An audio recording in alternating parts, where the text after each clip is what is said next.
salue Marie, comblée de grâce, le Seigneur est avec vous. Vous êtes bénie entre toutes les femmes, et Jésus, votre enfant, est béni. Olá, meu irmão, minha irmã, seja bem-vindo, bem-vinda a mais uma aula do nosso curso sobre a moral cristã, oferecido pela Escola Catequética, sede da Sabedoria da Diocese de Campina Grande. Vamos iniciar nossa aula em oração, clamando o auxílio do Espírito Santo. Em nome do Pai, do Filho e do Espírito Santo. Amém. Vinde, Espírito Santo, enchei os corações dos vossos fiéis e acendei neles o fogo do vosso amor. Enviai, Senhor, o vosso Espírito, e tudo será criado, e renovareis a face da terra. Oremos.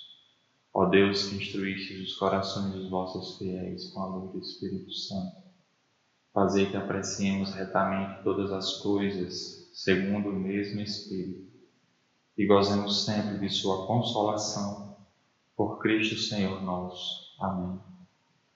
Sim, Senhor, nos colocamos em Tua presença e nos abrimos à condução do Teu Espírito Santo, para que tudo aquilo que nós ouvirmos, nós possamos acolher em nosso coração, em nossa vida, e permitir que a Tua palavra, os Teus ensinamentos nos transformem, nos convertam, nos santifiquem.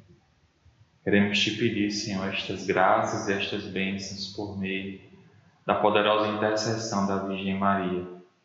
Ave Maria, cheia de graça, o Senhor é convosco, bendita sois vós entre as mulheres, bendito é o fruto do vosso ventre, Jesus. Santa Maria, Mãe de Deus, rogai por nós, pecadores, agora e na hora de nossa morte.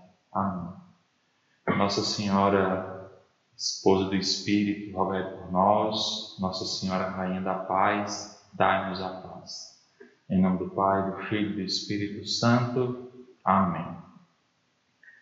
É uma alegria ter você conosco em mais uma aula no nosso caminho formativo, neste itinerário de conhecimento e de aprofundamento em nossa fé, na nossa fé católica. Como é bom ter você e junto com você nós trilharmos este caminho tão feliz, né? tão rico de conhecimento e de aprofundamento naquilo que Deus nos dá como doutrina através da sua igreja. Nós vamos hoje viver a 20ª aula, vamos iniciar os ensinamentos sobre o 6º mandamento. Porém, antes vamos fazer uma breve revisão daquilo que a gente viu na aula anterior.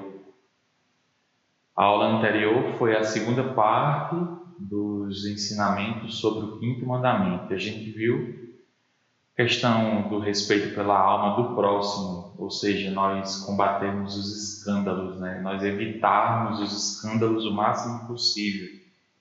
Né? No Evangelho, Nosso Senhor diz, né? É preferível amarrar uma pedra no pescoço e se lançar ao mar do que escandalizar um dos pequeninos. Né? Então, o alerta que o Senhor nos dá para evitarmos escandalizarmos uns aos outros, né? Sermos pedra de tropeço na vida do outro. Também nós vimos a questão do respeito pela saúde, né? É uma obrigação nossa cuidarmos da nossa saúde, evitando os extremos da idolatria ao corpo, da idolatria à imagem, mas é necessário cuidarmos da nossa saúde porque diz respeito ao nosso corpo, à nossa mente, e é no nosso corpo que nós realizamos a vontade de Deus. Por isso nós devemos cuidar bem daquilo que o Senhor nos deu como um instrumento para que nós possamos cumprir a vontade dele. Também nós estudamos um pouco a relação entre a dignidade da pessoa e a investigação científica. Toda investigação científica é lícita desde que não fira a dignidade da pessoa. Então, qualquer prática de teste em laboratório ou uma nova cirurgia, um novo procedimento médico, todo ele é lícito e até incentivado, desde que nenhum desses atos, né, nenhum desses métodos venha ferir a dignidade da pessoa, que é muito mais, ela tem uma força muito maior do que qualquer tentativa médica, qualquer tentativa científica, né? A pessoa vem antes da ciência, porque toda pessoa é criada em imagem e semelhança de Deus. Também o respeito e a atenção pelos moribundos, aqueles que estão no leito de morte, toda a atenção, todo o cuidado, todo o zelo, né? Inclusive, se for conveniente, cuidados paliativos, né? Analgésicos, para que naqueles últimos instantes de vida a pessoa viva com dignidade e, na medida do possível, com paz, à espera do encontro definitivo com Deus. E também o respeito pelos mortos, né? Pelos corpos, porque o nosso corpo é sagrado por ser templo do Espírito Santo. Então, por isso que existem os cemitérios, e todo cemitério é um lugar sagrado. Então, respeito pelos corpos, respeito pelos cemitérios, pelos túmulos, né? A dignidade até mesmo no enterro, né? E na cremação, desde que a pessoa, né?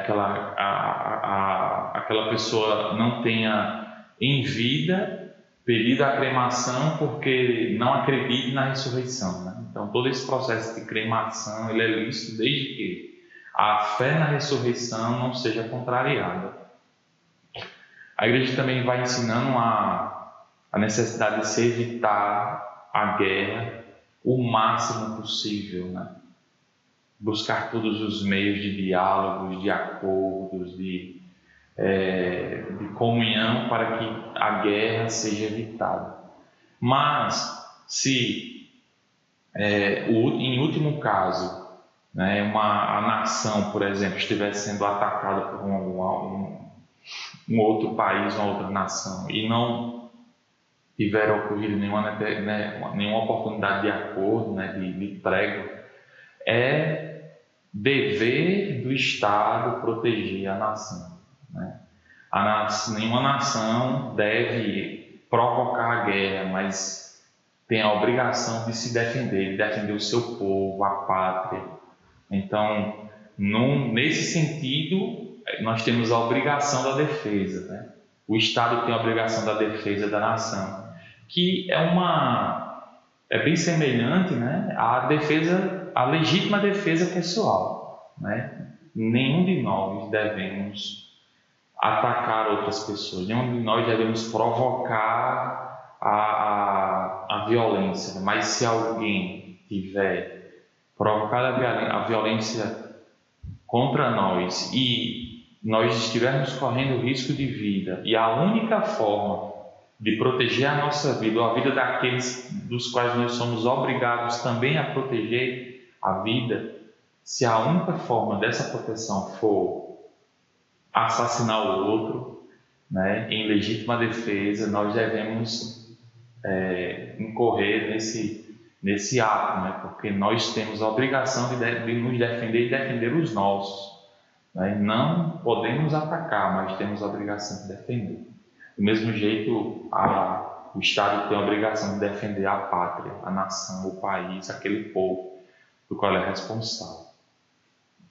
Amém. Então, adentrando no tema desta aula, o sexto mandamento. A gente vê no livro do Êxodo, capítulo 20, versículo 14, diz: não cometerás adultério. E em Mateus, Evangelho segundo Mateus, capítulo 5, versículos 27 e 28, a gente lê o seguinte: ouvistes o que foi dito, não cometerás adultério. Ora, eu vos digo, nosso Senhor nos ensina e nos orienta, né? Todo aquele que olhar para uma mulher com o desejo de possuí-la, já cometeu adultério com ela em seu coração. Então, essa é a fundamentação bíblica, tanto do Antigo Testamento como do Novo Testamento, do sexto mandamento: não pecar contra a castidade. O sexto mandamento é esse: não pecar contra a castidade. E a igreja vai ensinando. Deus criou o homem à sua imagem, homem e mulher, Ele os criou. Gênesis capítulo 1, versículo 27. Então, toda a base desse mandamento, né, em termos de vontade de Deus, né, em relação a esse mandamento, está nesse versículo. Deus que criou o homem, o ser humano, homem e mulher, masculino e feminino. Esse versículo, né, logo depois vem e criou o homem à sua imagem e semelhança, né? Então a igreja diz que compete a cada um, homem e mulher, reconhecer e aceitar a sua identidade sexual. Então nós já nascemos com uma identidade sexual. Esse dado da sexualidade ou da identidade sexual, ele não é um dado secundário, acessório, acidental ou até mesmo aleatório. Não, Deus não fez um sorteio na hora que estava nos criando ali no ventre da nossa mãe.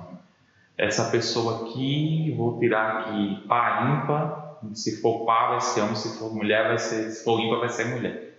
Não.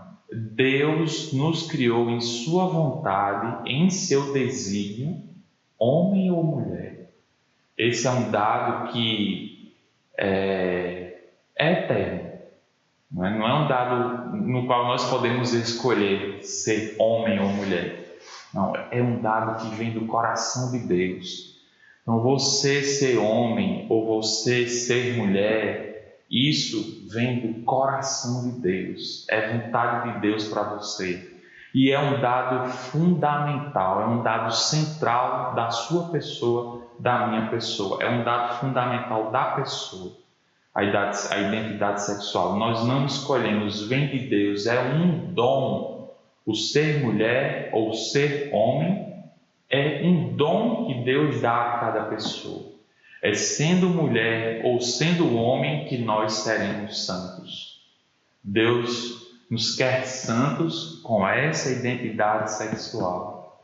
Não foi um erro de Deus e também Deus não muda de ideia, né, ao longo da minha vida. Aí eu nasci assim e Deus quer que eu seja assim agora. Ou então acho que Deus errou. Eu sou um homem que nasci no corpo de uma mulher. Eu sou uma mulher que nasci no corpo do homem. Não. Isso não é evangelho. Isso não é fé católica. Isso não é palavra de Deus. Esse dado é um dado que a gente chama de ontológico. Está na nossa identidade mais profunda. E não é escolha nossa. É um dom que Deus nos dá. E isso deve ser um caminho de autoconhecimento, né? Para que, como a igreja diz, né, nós devemos reconhecer e aceitar com alegria o dom da nossa identidade sexual. Então, isso passa por um caminho de autoconhecimento, né, de conhecimento, de aceitação e até de cura da nossa autoimagem, né? Às vezes a gente encontra pessoas assim que não gostam do seu corpo, né? Não gostam de ser homem, de ser mulher, né? Não gosta disso, não gosta daquilo, mas é um dom ser homem, ser mulher. A identidade masculina é um dom, a identidade feminina é um dom e devemos acolher com alegria, né? Com alegria. E essa diferença, né, a diferença e a complementariedade físicas, morais e espirituais orientam-se para os bens do matrimônio e para o progresso da vida familiar. Então, primeiro, a dignidade é uma só.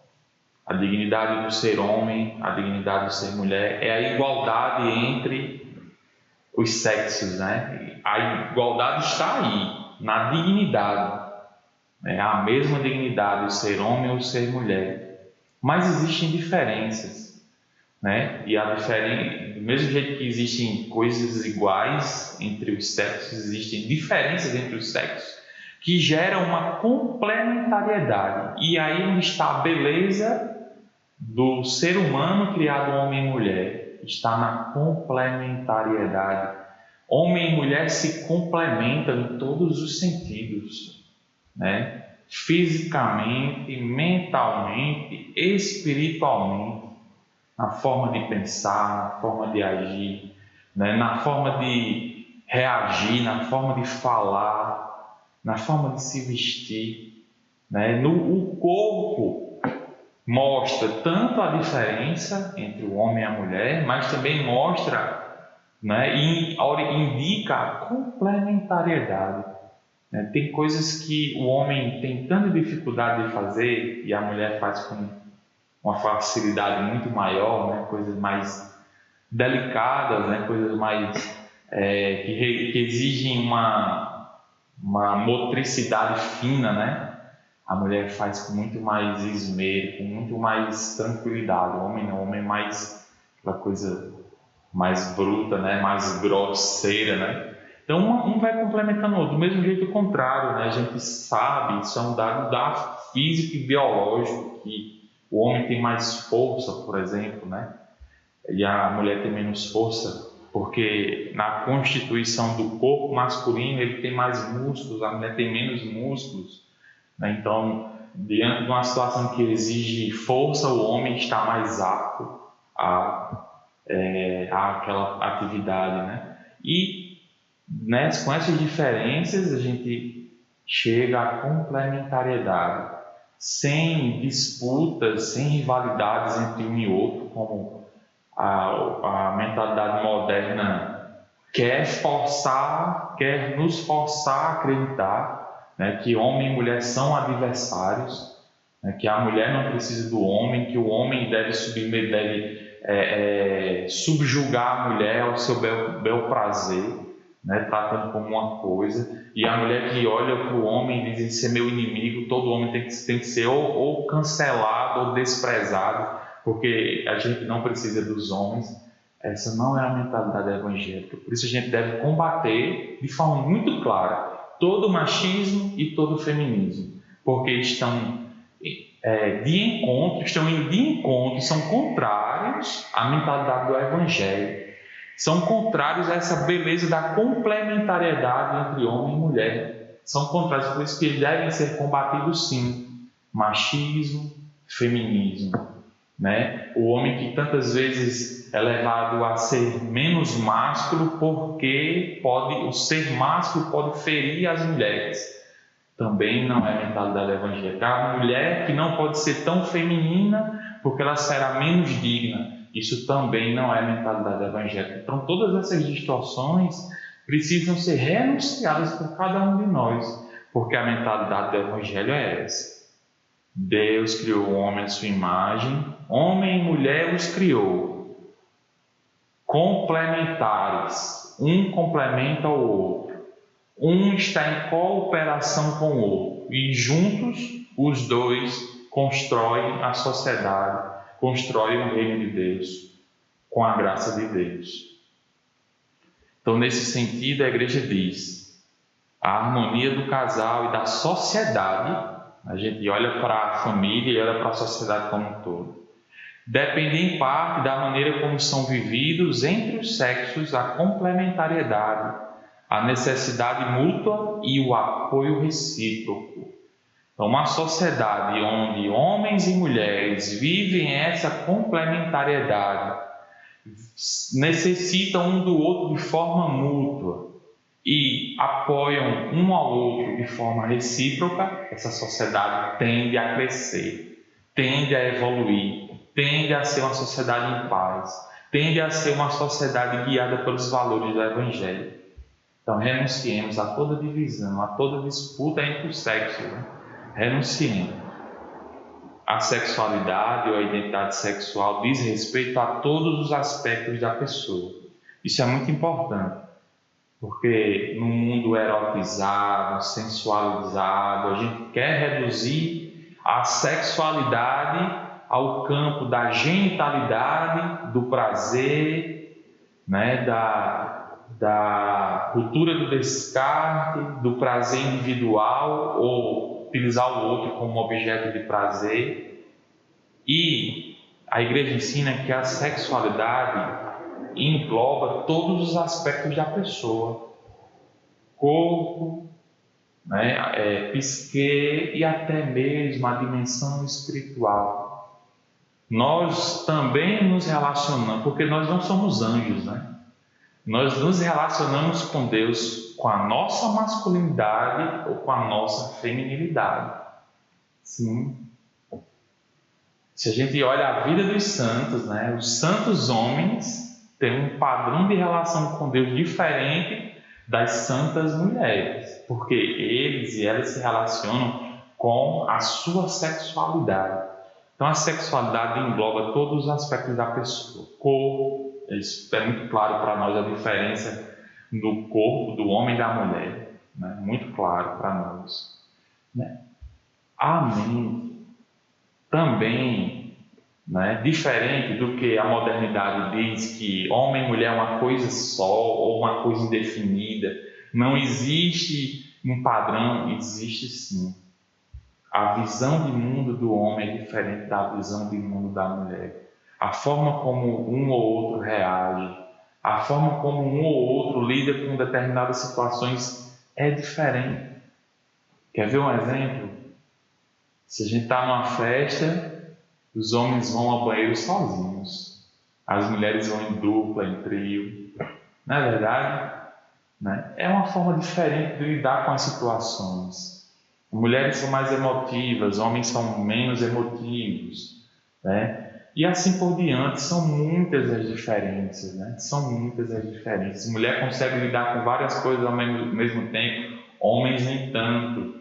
Eles são mais focados em determinadas situações. As mulheres conseguem fazer uma coisa e ali ao mesmo tempo falar de uma coisa, vai para outra, né? E sem se perder, né? E sem se perder. O homem, ele demora a processar. Quando a mulher começa a conversar, ele fica: peraí, você está falando de quê agora, né? É a forma do homem pensar. Assim, Deus nos criou também, né, tocando nessa realidade psicológica. O ser homem e a mulher também passa por essa realidade psicológica. Então a gente é homem ou mulher no corpo, na mente e no espírito. Na nossa relação com Deus também. Sim, também. E aqui entra, né, um ponto que é fundamental para compreendermos a castidade segundo a nossa fé, segundo o Evangelho. Homem ou mulher, nós temos a nossa identidade no todo. Isso quer dizer o quê? Que eu sou homem no corpo, na mente e no espírito. Não tem como eu ser homem no corpo e pensar como uma mulher. Não. Isso não é fé católica, não é evangelho. E nós estamos sendo cada vez mais bombardeados com essa proposta de que é possível um homem no corpo agir normalmente como uma mulher. Isso não é possível. Isso fere o plano de Deus em relação à sexualidade. Isso fere o plano de Deus. Porque no plano de Deus, nós somos uma coisa só. Corpo, mente e espírito. Masculino em todas essas áreas. Eu não posso ser dividido. Isso quebra a castidade. Isso fere a castidade, essa divisão entre corpo e mente. Nasci mulher, mas penso como homem. Nasci homem, mas penso como mulher. Eu sou homem e me visto como mulher. Tenho trejeitos femininos. Não, isso não é normal, isso não é natural. Está fora do plano de Deus. Né? Se tem pessoas que são assim, nós devemos amar e acolher. Mas não podemos, nem devemos achar que isso é normal. Tanto faz, que Deus não olha para isso, Deus não está nem aí. Está sim. Está fora do plano de Deus, no que diz respeito à castidade e à sexualidade. Então, eu sou homem no corpo, na mente e no espírito. Eu não posso ser homem e mulher, distribuir essas três dimensões entre masculino e feminino. parágrafo 2337, a Igreja ensina assim: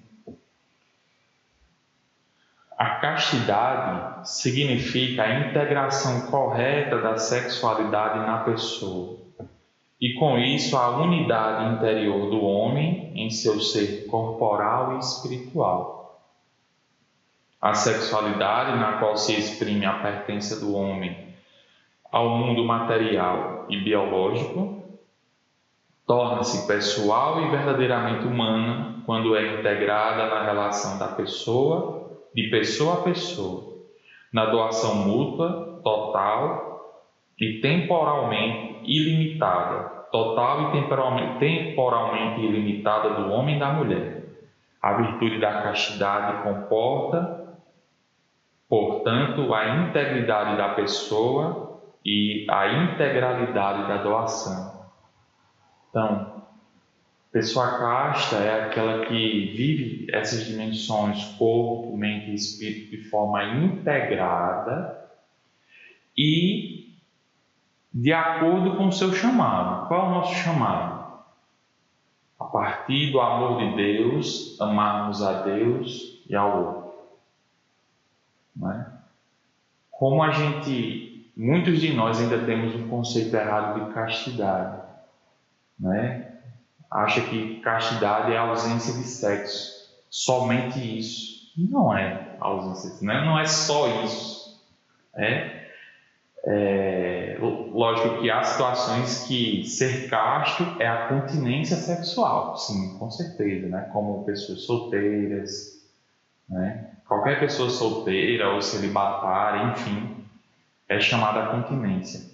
Mas não é só isso, não se restringe à relação sexual como o mundo quer que a gente compreenda a castidade, né, a sexualidade, apenas as relações sexuais. Não. A castidade engloba, né, é definida como a integração da pessoa, né, todas as suas áreas, todas as suas dimensões, em vista do seu chamado, que é o amor. O amor ordenado, né? O amor a Deus, o amor a si mesmo também, mas de forma ordenada, não de forma idolátrica, egoística, mas de forma ordenada, o que a gente chama de a justa estima de si, a justa estima que eu tenho de mim mesmo. Sim, é o amor ordenado que eu tenho a mim mesmo, porque Deus me amou e porque Ele me amou, né? E por amor a Ele, eu também tenho um amor por mim, pelo meu corpo, por quem eu sou também. E também o amor ao outro. Então, esses três amores, né? O amor a Deus, o amor ao outro e o amor a mim mesmo, de forma ordenada e integrada em todas as dimensões da minha vida, em todas as dimensões do meu ser. Isso é castidade. Quer ver só como castidade não diz respeito apenas às relações sexuais? Quando eu como desmedidamente, né? Como até passar mal, isso é pecado da gula, que é um pecado contra a castidade. É o pecado capital da gula que fere a castidade. Por quê? Porque eu deixei de amar a mim mesmo de forma ordenada, praticando uma coisa que me fez mal. Entendeu? Então ali eu já me quebrei, eu já me dividi, porque eu me fiz escravo da comida. Eu já não estou totalmente ordenado para o amor a Deus, ao próximo e a mim mesmo, de forma ordenada, né? Vivendo a justa estima de mim mesmo. Então, gula é pecado contra a castidade, por exemplo, né? Veja que não se reduz a aspectos de relações sexuais, mas é a integridade das forças vitais da pessoa. Ela integra, ela ordena, né? Todas as suas forças físicas, espirituais, psicológicas estão ali dominadas, integradas e ordenadas para o amor. Isso é castidade, né? Então a pessoa casta é uma pessoa feliz, é uma pessoa que se relaciona com Deus, com o outro. Uma pessoa que não tem escrúpulos, mas tem aquele temor a Deus, né? Aquele temor a Deus, né? Tem aquele desejo de amar a Deus, está ali vigilante Está ali lutando por amar a Deus, por não quebrar essa amizade com Deus. É a pessoa casta. Né? E a igreja continua. A pessoa casta mantém a integridade das forças vitais do amor depositadas nelas, está vendo? Mantém as forças vitais de amor depositadas nelas. Esta integridade garante a unidade da pessoa e se opõe a todo comportamento que venha feri-la. Não tolera duplicidade nem de vida, nem de linguagem. Então a pessoa casta, ela é sim, sim, não, não. Não é uma pessoa coerente. O que ela fala, ela vive. O que ela prega, ela vive. É uma pessoa que não tem segundas intenções. É uma pessoa transparente. A pessoa casta é uma pessoa transparente porque ela evita toda duplicidade de linguagem. A duplicidade da linguagem é a malícia, é a ironia, é o sarcasmo. A pessoa casta não é uma pessoa sarcástica.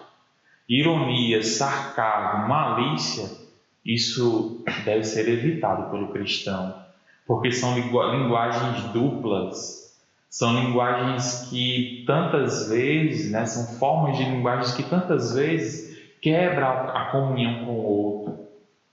Por exemplo, a malícia gera desconfiança. Porque eu falo uma coisa, mas eu estou pensando em outra, eu tenho uma segunda intenção. Isso é a malícia. Eu elogio alguém porque eu estou com a intenção de depois me aproveitar daquela pessoa. Isso é malícia. A pessoa casta evita isso. Se ela elogia, ela está elogiando com a verdade. Se não elogia, é melhor ficar em silêncio, do que estar com a linguagem dupla. Então a pessoa casta, ela mantém essa integridade entre atos, palavras e intenções. A pessoa casta mantém essa integridade, essa coerência entre atos, palavras e intenções. Sim, porque o casto evita a duplicidade. A castidade comporta a aprendizagem do domínio de si, que é pedagogia de liberdade humana. O domínio de si, que é o contrário do agir pelo ímpeto, pelo instinto, pela escravidão às coisas, às pessoas, às situações.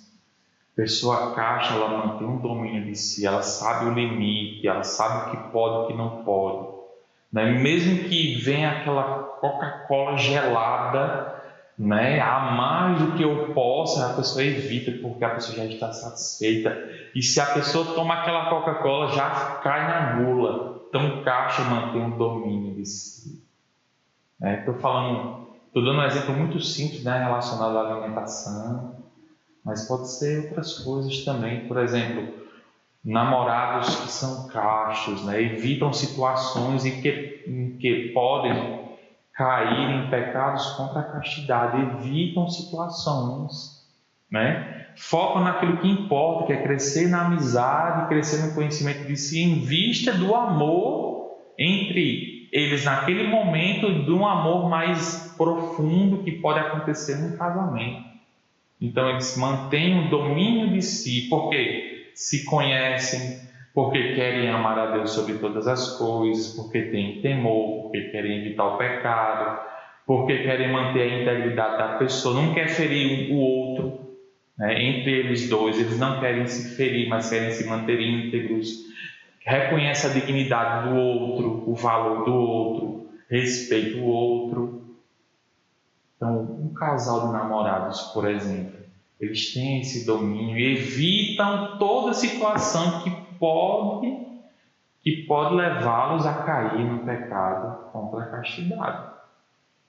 Então, são exemplos que podem nos iluminar. Quais são as situações em que a gente se encontra que nos ferem, que roubam de nós a capacidade de amar a Deus sobre todas as coisas e de amar o outro? Quais são as situações que nós devemos evitar? Os tipos de coisas que nós vemos, né, no celular, na TV, no computador. Porque o que eu vejo também pode gerar em mim uma confusão interior, né, um distúrbio, pode nos deixar assim mexidos, né, interiormente, e nos levar a cometer alguns pecados contra a castidade. Então, essas situações precisam ser evitadas, né? Se eu não tenho um domínio de mim mesmo, é muito difícil manter um domínio de nós mesmos se a gente se expõe a qualquer coisa nas redes sociais, né?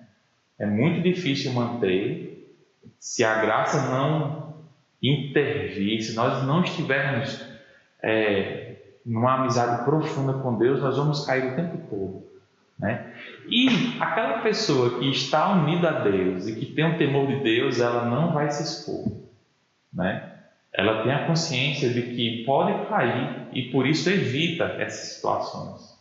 Então, a gente falou de alimentação, a gente falou de namorados, a gente falou de redes sociais. Veja só como a castidade é ampla, né? Veja como a castidade é ampla. Por exemplo, nas conversas, como está o nosso palavreado, né? Como está a nossa linguagem? É uma linguagem casta, é uma linguagem chula, é uma linguagem que remete, né? A gente diz palavras que remetem a algumas situações, né? Palavras que são, vamos dizer assim, palavrões que remetem a genitálias, por exemplo, precisam ser evitadas, porque ferem a castidade, porque isso vai mexer na nossa imaginação, isso vai ferindo a pureza, vai nos roubando a pureza no falar, no ouvir, no ver. A pureza de coração precisam ser evitadas. Por quê? Porque nós queremos manter as forças vitais de amor. Mas se eu me exponho a determinados vídeos, eu vou estender a, por exemplo, cometer o pecado da masturbação. E a masturbação é um ato desordenado de prazer comigo mesmo, né? É uma desordem que me rouba o amor. Isso não é amor, pelo contrário, me distancia do amor. Então isso precisa ser evitado. Então a gente já falou tantas situações aqui, né?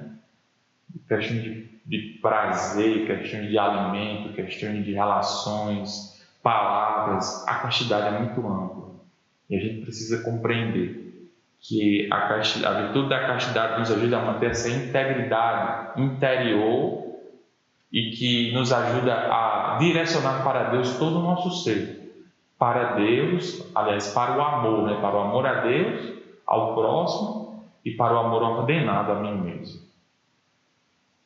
Aquele que quer permanecer fiel às promessas do batismo e resistir às tentações se empenhará em usar os meios correspondentes. Você quer ser fiel ao seu batismo? Você quer ser santo? Né? Como diz aqui. Você quer resistir às tentações da carne, do mundo e de Satanás? A igreja dá alguns caminhos, né? Parágrafo 2340. O conhecimento de si. Como é importante a gente se conhecer os nossos limites. Todos nós temos alguma situação assim que é mais difícil de lidar. Quais são os gatilhos para essas situações? Quais são as palavras das pessoas, né? Algum local que eu estando naquele local eu fico mais vulnerável a cair em tentação. Isso é autoconhecimento. É do nosso conhecimento do nosso temperamento, das nossas virtudes, dos nossos limites, das nossas fraquezas.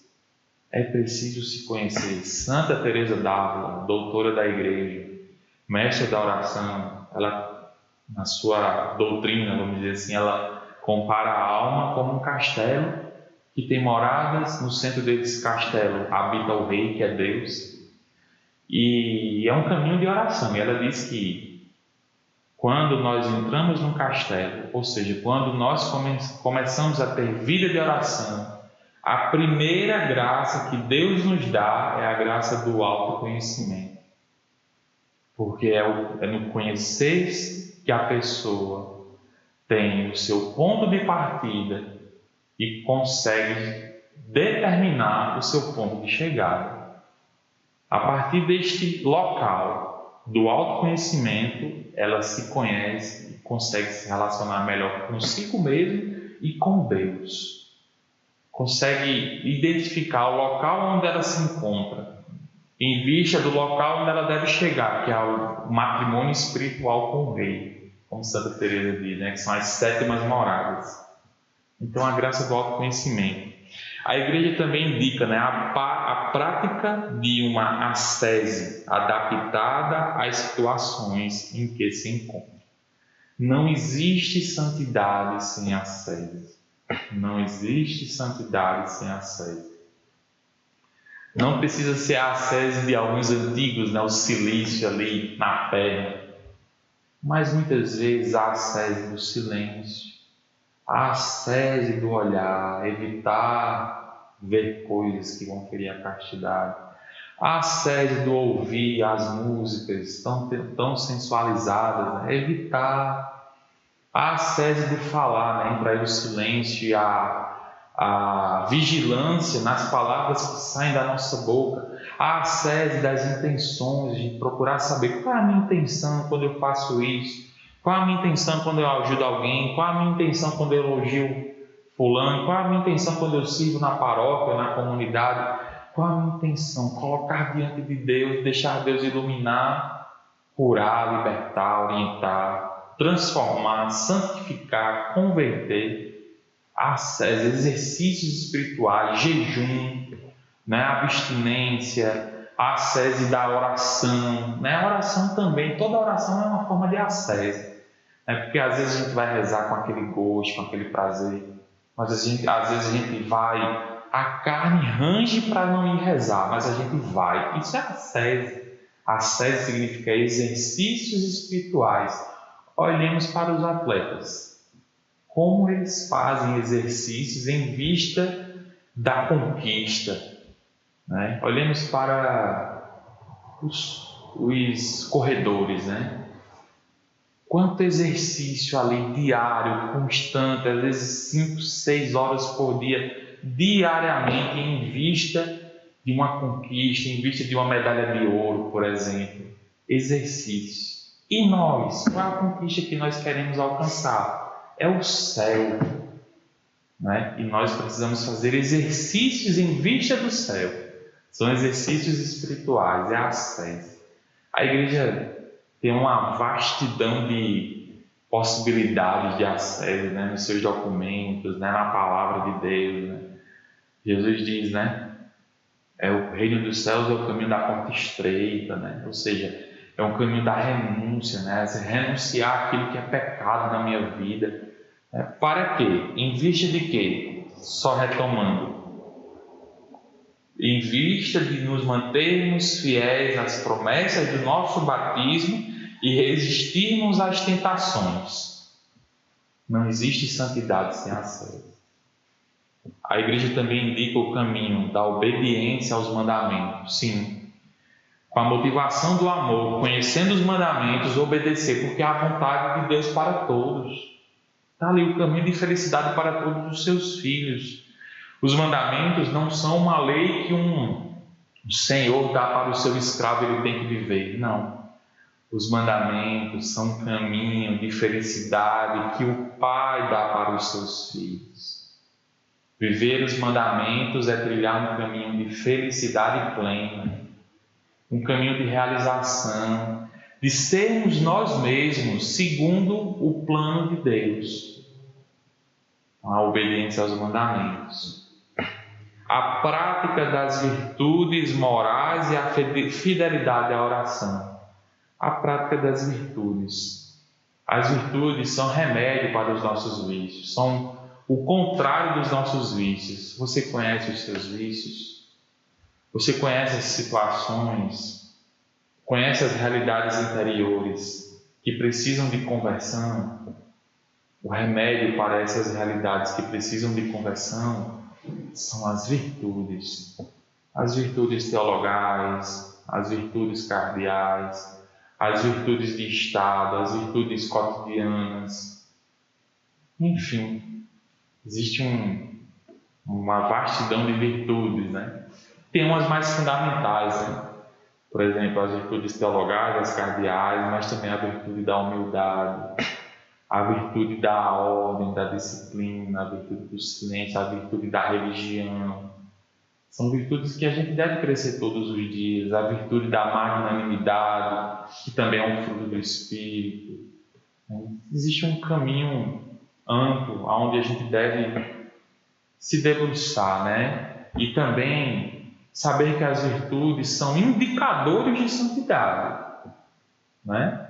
A Igreja define, né, dentro da sua definição de santidade, ela diz, né, ela avalia, né, num processo de santificação, de canonização, perdão, se aquela pessoa viveu as virtudes de forma heróica, né? Então, quando a pessoa é canonizada é porque a Igreja reconhece que aquela pessoa viveu heroicamente as virtudes.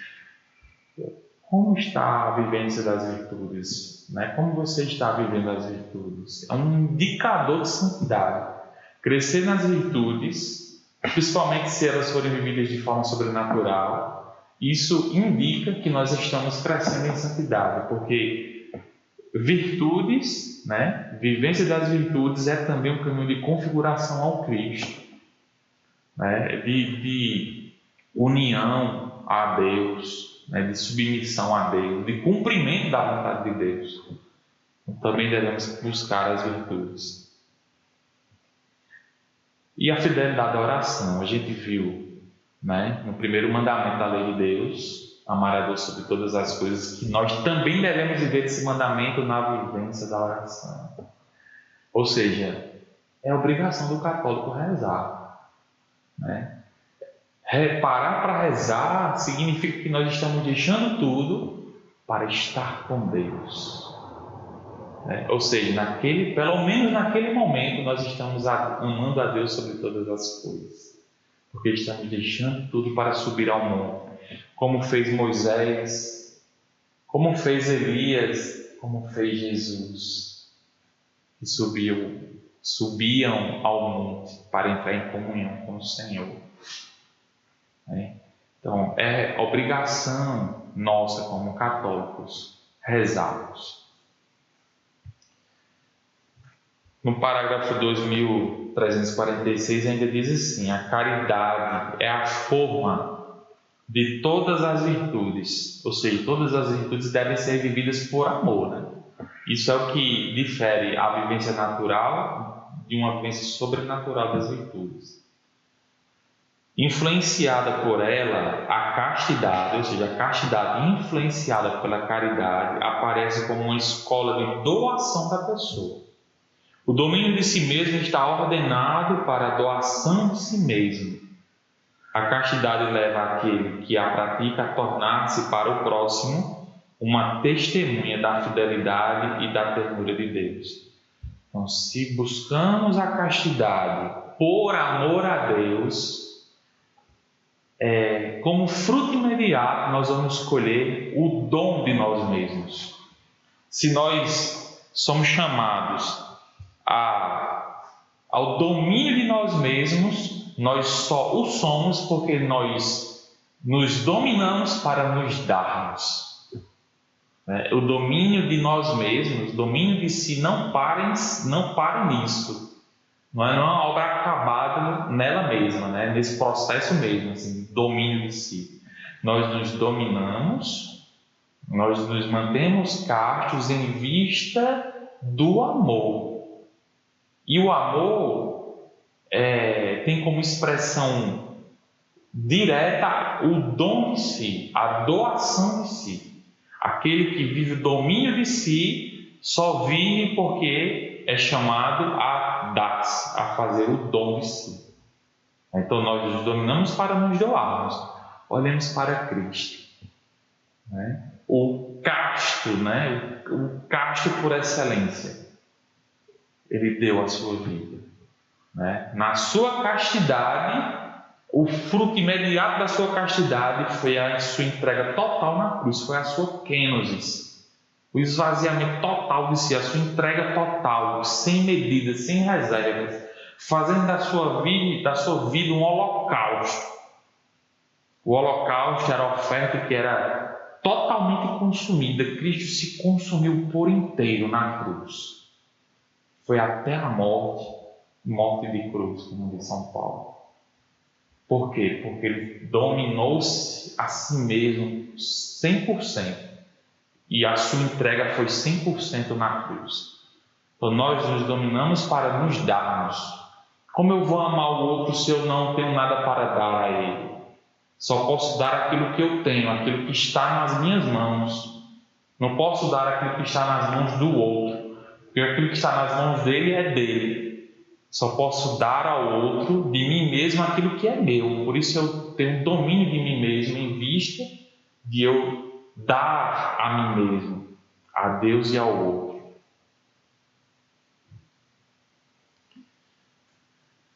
No parágrafo 2349 diz que a castidade há de distinguir as pessoas de acordo com seus diferentes estados de vida.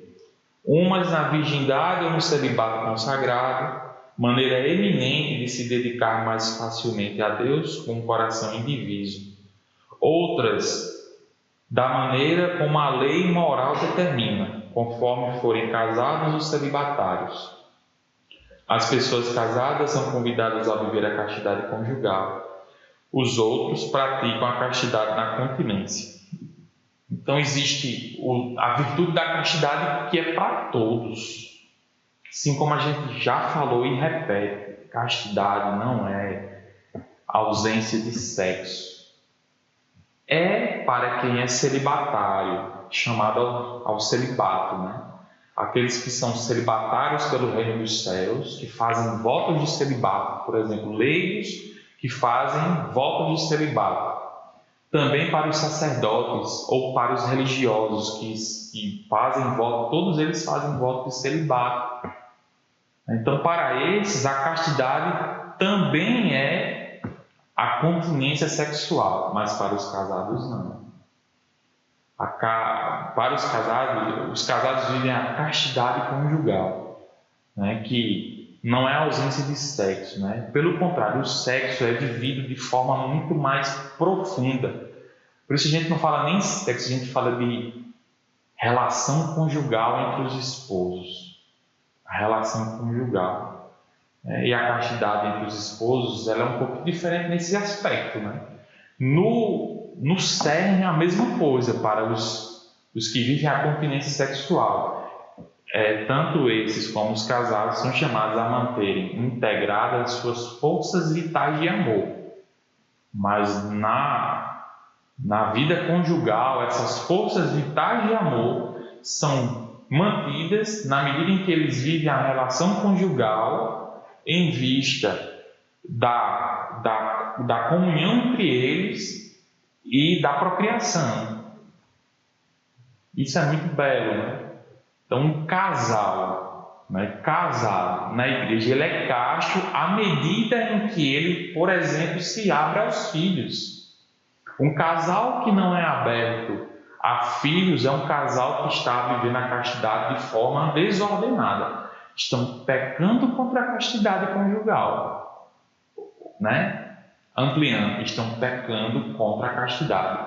Um casal que não tem abertura aos filhos está pecando contra a castidade, porque a castidade conjugal implica a relação conjugal que é vivida em vista da unidade entre eles e da procriação dos filhos, né? Lógico que tem situações e tem situações, mas no geral o casal casado ele é chamado à abertura aos filhos. Inclusive eles prometem, né? Ser aberto aos filhos que Deus mandava. Então isso é a castidade conjugal, entre outros aspectos, né? A relação conjugal vivida de maneira natural, aberta aos filhos, na educação dos filhos, no amor entre eles, no amor, né, total e amplo entre eles. Tudo isso é castidade conjugal. Os pais de Santa Teresinha, que são santos, né, São Luís Martin e Santa Zélia Guerrin, a princípio eles não queriam ter filhos, né? Eles queriam viver de forma celibatária, casados celibatários. E o bispo não permitiu, porque isso feriria a castidade conjugal entre eles. E aí eles tiveram vários filhos, né? E dentre eles, Santa Teresinha, doutora da Igreja. Os noivos, por ainda não estarem casados, são chamados à continência, né? Embora estejam bem pertinho ali de se casar, mas também são chamados à continência. Eles farão neste tempo de prova, né? Ao tempo do noivo, no tempo do noivado, a descoberta do respeito mútuo, a aprendizagem da fidelidade e da esperança de se receberem um ao outro em Deus. E agora alguns pecados contra a castidade, né? Primeiro deles, a fornicação. Aliás, primeiro é a luxúria.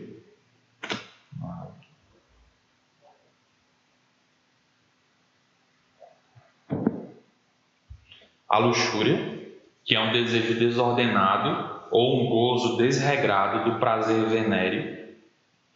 O prazer sexual é moralmente desordenado quando é buscado por si mesmo, isolado das finalidades da procriação e da união, né? Então, qualquer relação sexual que é buscada por si mesma, né, e que está fora do âmbito das finalidades de procriação e de união, é pecado de luxúria.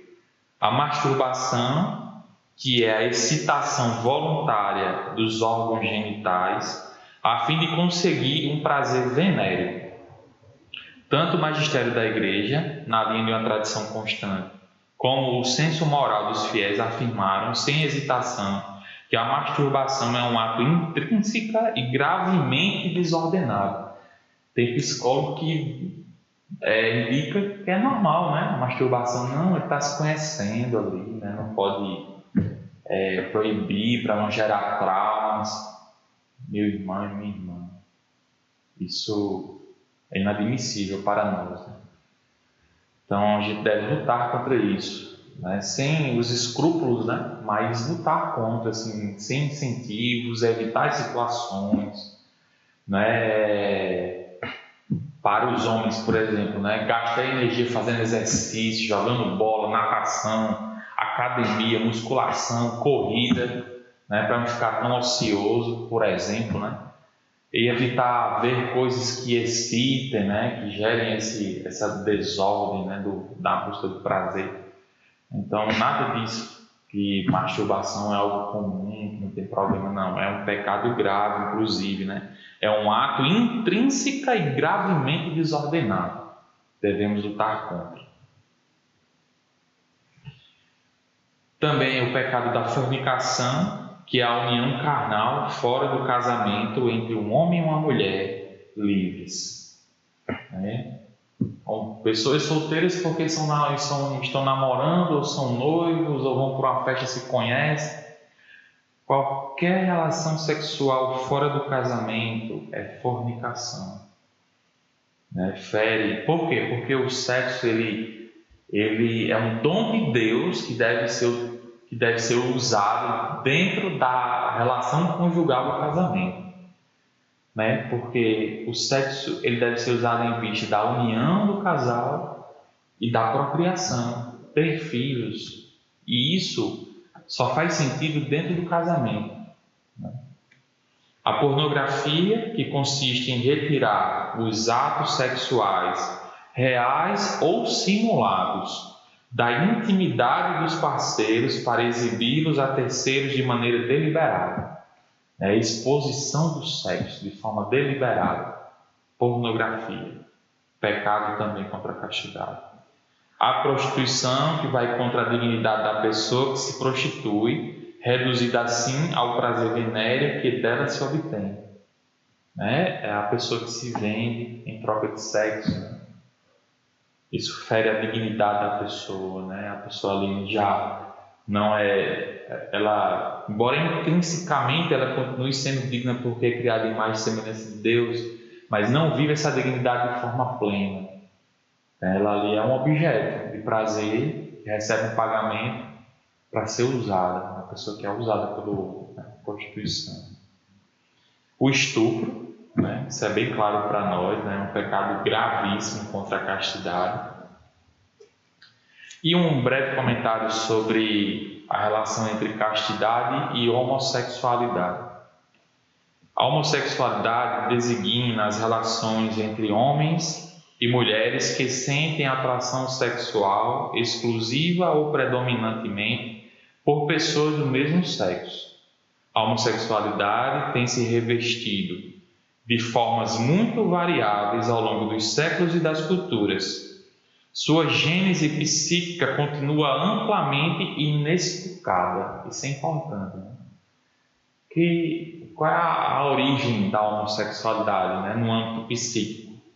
Ainda não existe uma explicação para isso, né? A Igreja coloca isso muito claramente. Apoiando-se na Sagrada Escritura, que os apresenta como depravações graves, a gente vê isso em Gênesis 19, de 1 a 29, Romanos 1, 24 a 27, 1 Coríntios 6, de 9 a 10, 1 Timóteo, de 1 a 10. Então, nas Sagradas Escrituras fica muito claro para nós que a prática homossexual é um pecado contra a castidade. A tradição sempre declarou que os atos de homossexualidade, veja só, os atos de homossexualidade são intrinsecamente desordenados, são contrários à lei natural, fecham o ato sexual ao dom da vida. É muito claro para nós que uma relação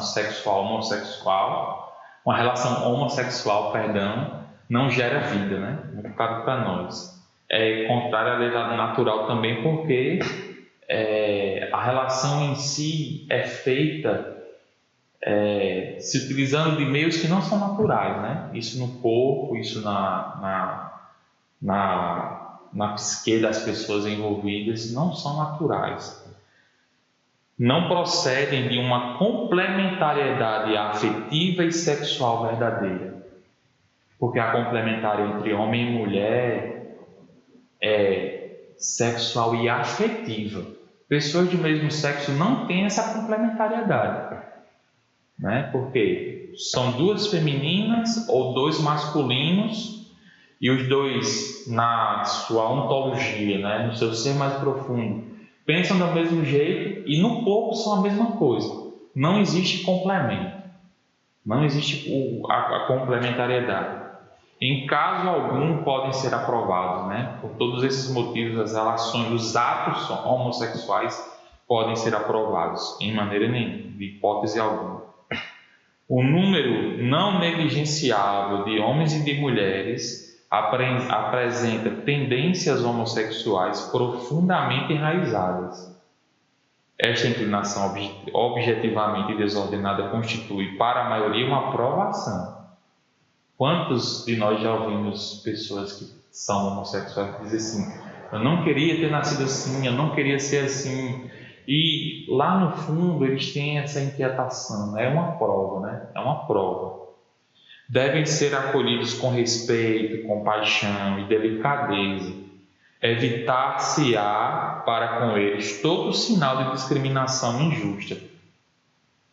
Estas pessoas são chamadas a realizar a vontade de Deus em sua vida. E se forem cristãs, a unir ao sacrifício da cruz do Senhor as dificuldades que podem encontrar por causa de sua condição.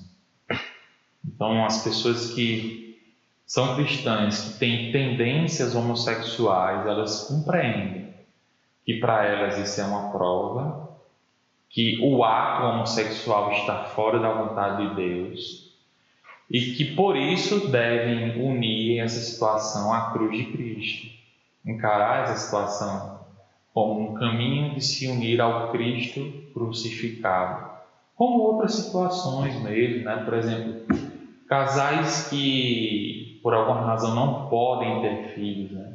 Alguma razão biológica.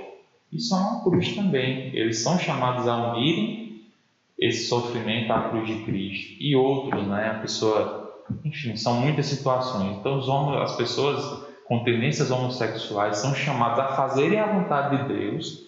E a igreja complementa, né? que as pessoas homossexuais são chamadas à castidade, elas também devem viver a castidade.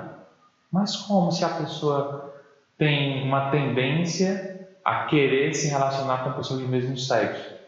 Lembremos que o que é contrário à vontade de Deus é o ato homossexual, a tendência em si, a atração em si não é pecado, porque a gente ainda não pode definir as razões psíquicas com relação a isso.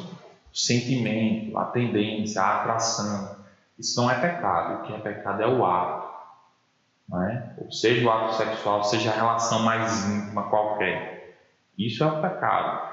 Então, as pessoas que têm essa tendência são chamadas a renunciarem aos atos homossexuais e a viverem essa tendência, né? A viverem essa luta por se manterem unidos a Deus, de tal forma que eles unem essa dor à cruz de Cristo, né?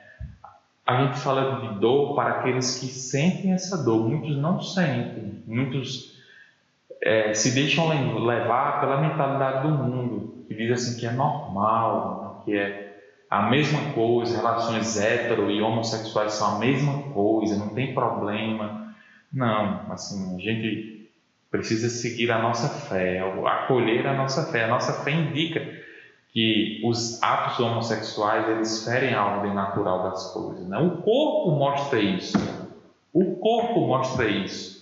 Imagine se todas as pessoas do mundo fossem homossexuais, né? Como ficaria a vida, a procriação, a espécie humana, né? Por quê? Porque não é natural. Essa relação, esse ato, ele não é natural, porque ele não gera vida por si mesmo, não gera vida. Então, pelas virtudes do autodomínio, educadoras da liberdade interior, às vezes pelo apoio de uma amizade desinteressada, pela oração, pela graça sacramental, podem e devem se aproximar gradual e resolutamente da perfeição cristã, né? Por quê? Porque o pecado é o ato, não é a tendência. Pessoas que têm a tendência também podem ser perfeitas, né, no âmbito cristão, alcançar a perfeição cristã pelo autodomínio, né, pela força dos sacramentos, pela vida de oração, por amizades santas, né? Tudo isso pode contribuir, favorecer a santidade das pessoas que possuem tendências homossexuais. Amém? Nós vamos concluindo esta aula. Espero ver você ou me encontrar com você, né? Não estou lhe vendo, mas espero me encontrar com você de forma virtual na próxima aula. Então vamos rezar a Deus, agradecer a Deus por esses ensinamentos que nos vêm por meio da sua igreja. Pedir a Deus a sua graça para que nós possamos acolher e viver tudo isso, para que possamos de forma casta amar a Deus, o próximo e a nós mesmos, manter em nós todo o nosso ser voltado para Deus, integrado, ordenado, a harmonia de tudo que somos, em vista do amor a Deus, ao outro e a nós mesmos. Ave Maria, cheia de graça, o Senhor é convosco, bendita sois vós entre as mulheres, bendito é o fruto do vosso ventre, Jesus. Santa Maria, Mãe de Deus, rogai por nós pecadores, agora e na hora de nossa morte. Amém. Ó Maria concebida sem pecado, rogai por nós que recorremos a vós. Em nome do Pai, Filho e do Espírito Santo. Amém. Nossa Senhora, sede da sabedoria, rogai por nós. Sainte Marie,